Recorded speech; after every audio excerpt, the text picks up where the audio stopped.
Pemirsa, buntut perubahan nama Pantai Serangan menjadi Pantai Kura-Kura Bali. Anggota DPR RI Nyoman Parte akan menyurati pengelola kawasan ekonomi khusus KEK Kura-Kura Bali, yaitu PT Bali Turtle Island Development (BTID). Nanti partai tidak meminta pengelola investasi itu menghadap ke Jakarta.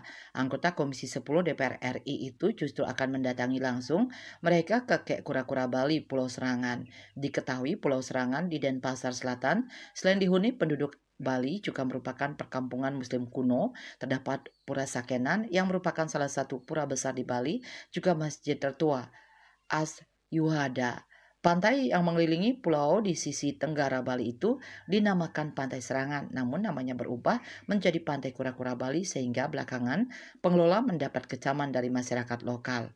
Nyoman Parte sendiri menjelaskan, meskipun separuh lebih pulau menjadi lahan kek, nama pantai tak boleh diubah apalagi menjadikannya area privat. Selain karena tindakan mengubah nama pantai di Bali, PT BTID juga mendapat kecaman warga yang mengadu ke Dewan soal berubahnya kondisi laut setelah pembangunan masif. Salah satu warga setempat yang dahulu mencari udang, ikan, dan kelejat mengaku kini pasir pantai berubah tak lagi keemasan dan laut tak lagi mengkilap. Sejumlah sisi pantai dikeruk dan ditembok hingga lebih terlihat seperti danau. Nyoman Parta meminta pemerintah daerah tidak tinggal diam oleh ulah investor. KMB Bali Pos melaporkan.